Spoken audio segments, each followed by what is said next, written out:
Assalamualaikum warahmatullahi wabarakatuh.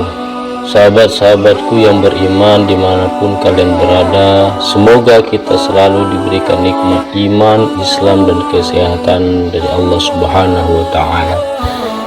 Pada kesempatan kali ini kita akan mengisahkan kisah tentang sahabat Amr bin As yang gemetar ketika menerima tulang rusuk dari Khalifah Umar bin Khattab.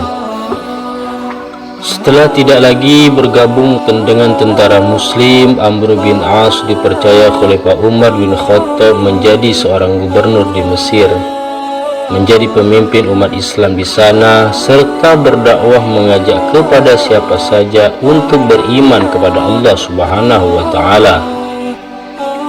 Sejak diangkat menjadi gubernur Mesir oleh Khalifah Umar bin Khattab, Amr bin As menempati sebuah istana megah yang di depannya terhampar sebidang tanah kosong berawah dan di atasnya hanya terdapat gubuk reot yang hampir roboh.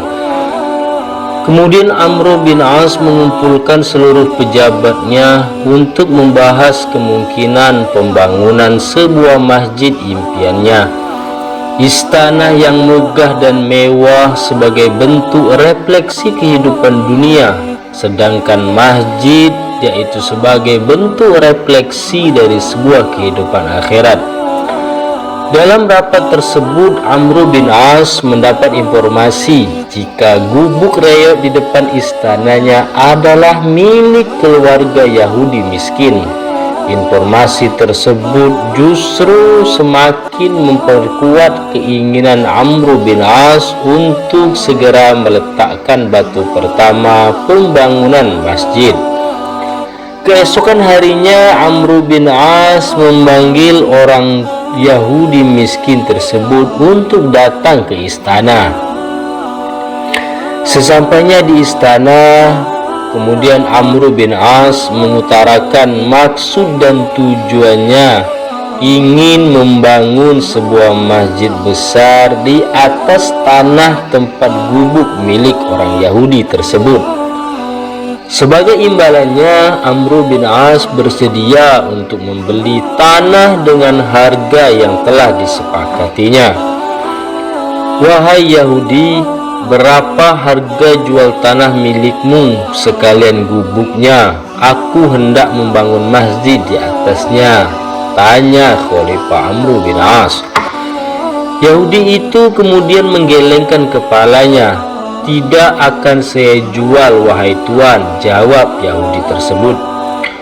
Kubayar 3 kali lipat dari harga biasanya, tanya gubernur menawarkan keuntungan yang lebih besar. Tetap tidak akan pernah saya jual, jawab si Yahudi. Akan kubayar 5 kali lipat dibanding harga yang umum, desak gubernur.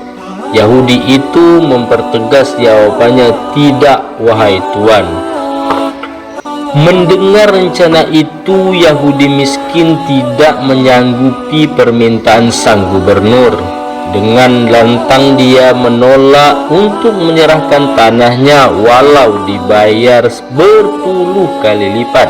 Sambil berjalan meninggalkan istana, Yahudi miskin tetap pada pendiriannya, tidak menyerahkan harta satu-satunya yang ia miliki. Sebagai gubernur, Amr bin As tidak mengindahkan keputusan Yahudi miskin yang tetap pada pendiriannya. Segera Amr bin As menetapkan surat keputusan untuk membongkar paksa gubuk keluarga Yahudi miskin tersebut. Amr beralasan pembongkaran dilakukan untuk mewujudkan sebuah kemaslahatan umat yang lebih besar kepada kaum muslimin di Mesir.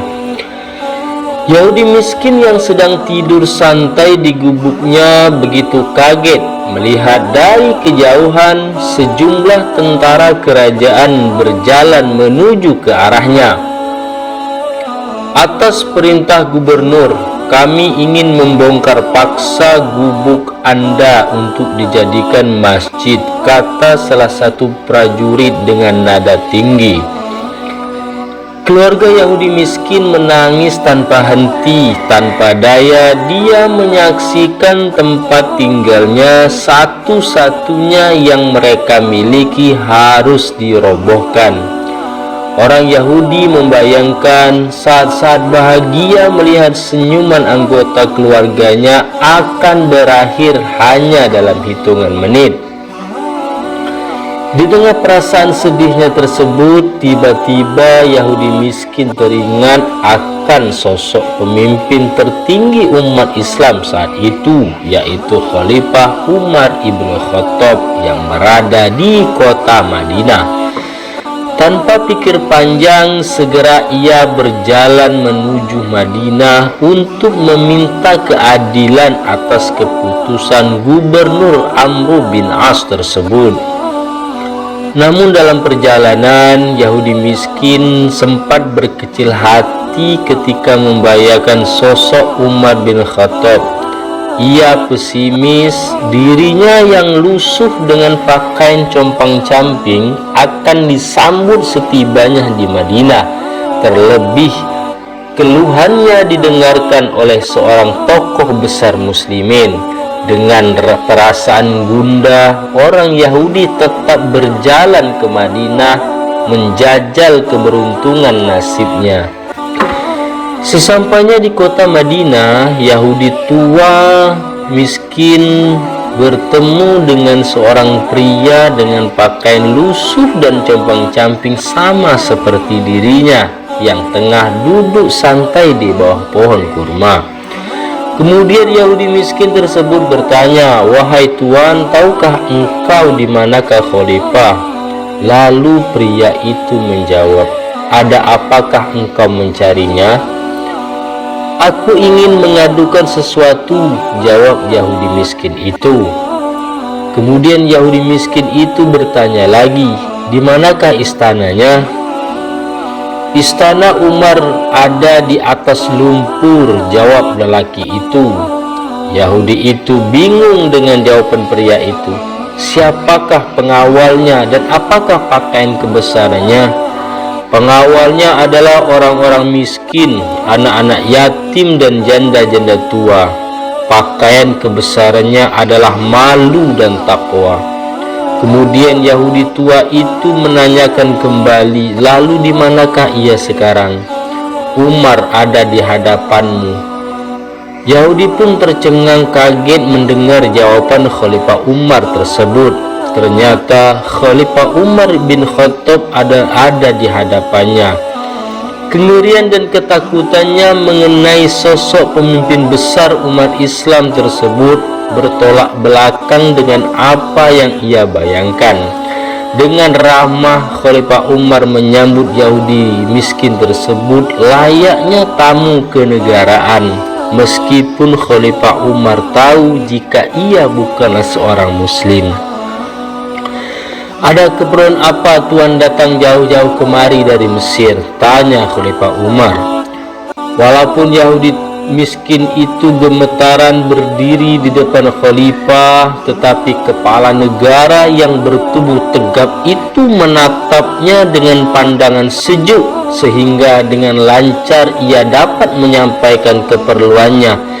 Dari semenjak kerja kerasnya seumur hidup untuk mendapatkan membeli tanah dan gubuk kecil itu, sampai perampasan hak miliknya oleh Gubernur Amr bin As dan dibangunnya masjid megah di atas tanah miliknya tersebut.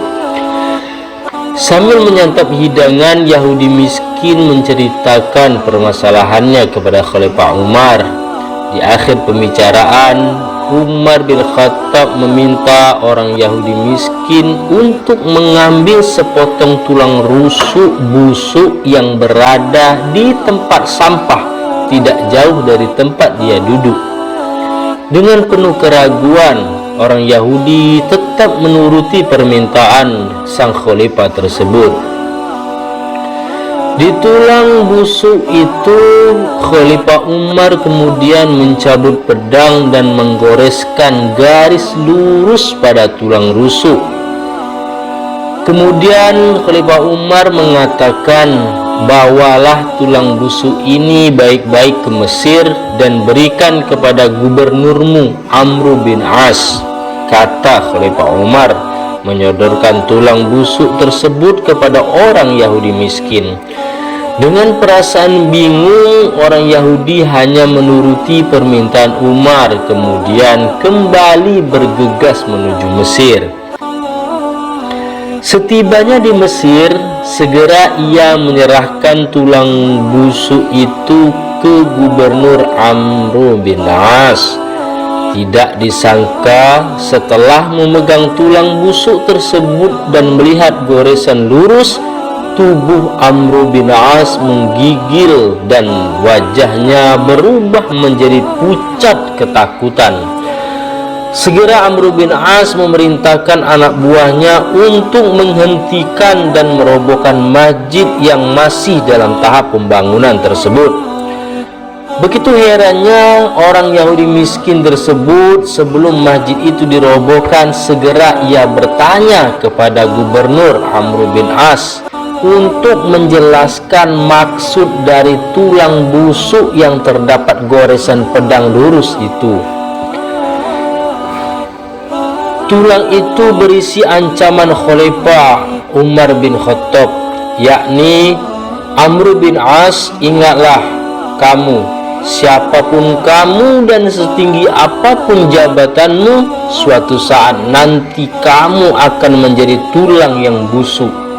Karena itu, bertindak adillah kamu seperti huruf alif yang tegak lurus, adil di atas dan adil di bawah. Sebab jika tidak berlaku adil dan lurus, maka Khalifah Umar akan menebas lehermu, kata Amr bin As. Sesegera orang Yahudi tersebut tertunduk haru. Ia kagum akan sikap kepemimpinan Khalifah Umar bin Khattab dan keadilannya yang tidak memandang siapapun.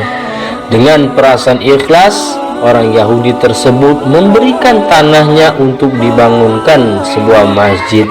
Tidak lama kemudian dia pun beriman dan menyatakan ia memeluk agama Islam.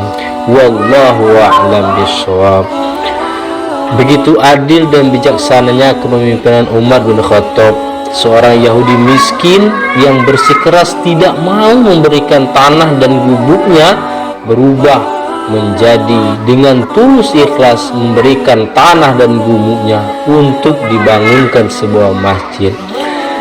Terima kasih sudah mendengarkan, semoga ini dapat memberi manfaat bagi kita semua. Wassalamualaikum warahmatullahi wabarakatuh.